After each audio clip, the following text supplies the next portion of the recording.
Alright, morning guys. Mark Ferrasci, Pro Tech Dog Training, and Buddy. And Buddy is not a house dog. He's more of a kennel dog. I could break him into the house pretty easy, but I want him a little bit more on edge. I want him a little bit more functional as far as what I've got going on with his work. You know, obedience and protection and all that good stuff. So if you have him in the house, realize that you're always constantly trying to keep him under control.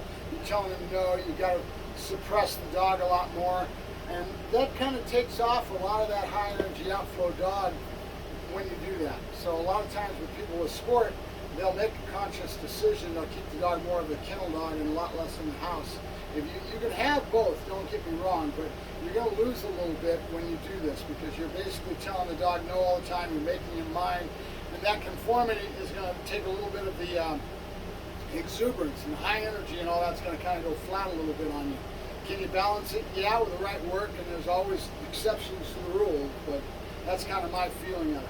All right, so we're getting back into our muzzle.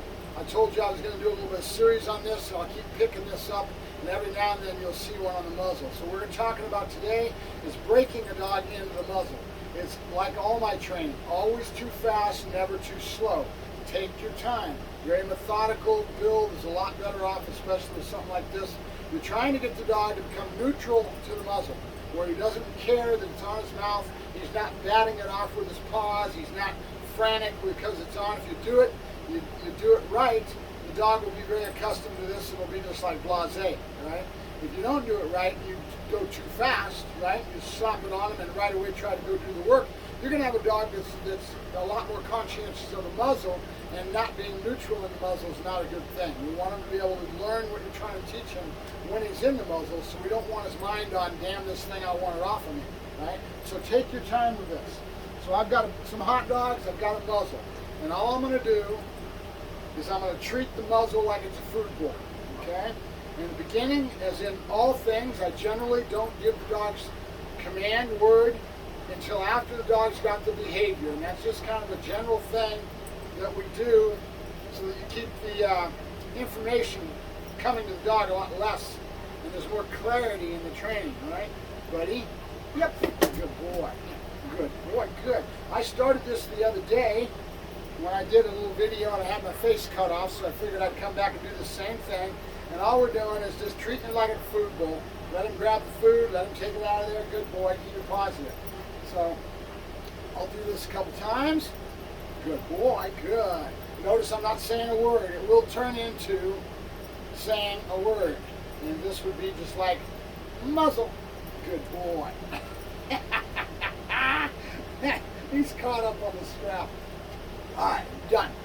Out. Place. Good. Couché. Good. So what I'll do is I'll just make it fun, a lot of enjoyment, short and sweet. This session could be 3 minutes, could be 5 minutes, could be very short and sweet, and all he's doing is sticking his nose into the muzzle, and that's it. As we go along, I'll get him to stick his nose in the muzzle, and I'll put the strap over his ears. Right? I'll wait a little time level, then I'll take it off, and then I'll start building on time level for how long I'll leave it on his head, and I slowly, methodically work the dog into the muzzle.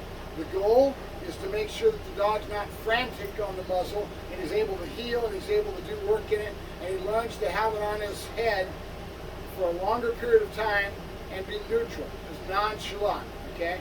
We want him to be able to use this for many different applications, so this is very functional, especially if you're going to get into muzzle work. They use a muzzle in ring sport. So if you go into the sport of ring sport, there's a certain part the dog has to wear a muzzle. They usually use one of the, like that safety muzzle, more open. It's not really closed like this. That's for competition, and they do a muzzle part in that. Right? So I'm just going to keep playing with him on this. And this isn't that hard, guys. It's just the same way I work with all animals. Buddy, muzzle. Good boy. And I'll start giving him his word now because he's so receptive to it. All right, get, place, couché, couché. And I'm using the power of my place, which is a placemat that I've got over here. And he's come in the house several times, and I'm basically breaking him in slowly but surely, trying to give him some house manners. So the place is the biggest tool that you're going to use with keeping a dog under control in the house, right? Your placemat is a godsend.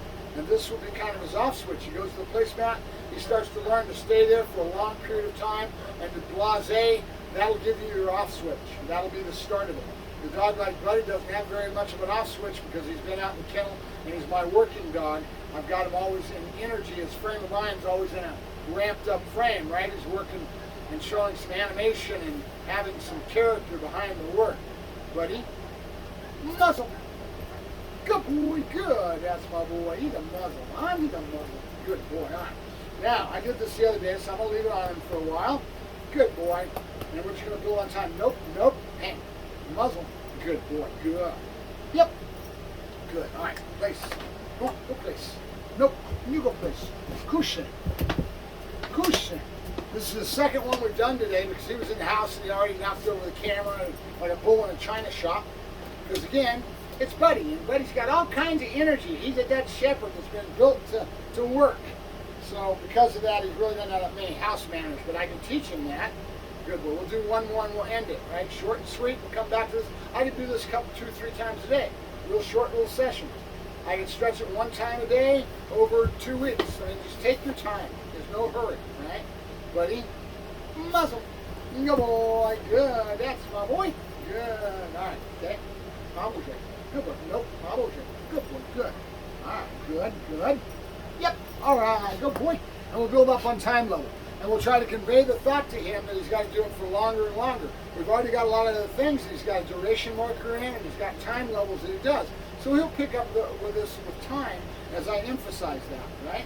So that's how you break a dog into a muzzle. Take your time doing it. You're in no hurry, guys. Always too fast, never too slow. Mark Ferrasci, ProTech Dog Training, signing off. Have a good day, guys. Oh, and Buddy, Buddy. Buddy. Well, come here. I know, you know what I want, huh? I want you sideways so I can pet you. I want you sideways. Good boy, this is my rule. You can get up when I put my arm out and I slap my arm. Couche. Place. Hey, couche. Mr. Bull in the China shop. Mark Ferrasci, ProTech Dog Training with Buddy, and I'm signing off. Talk to you later.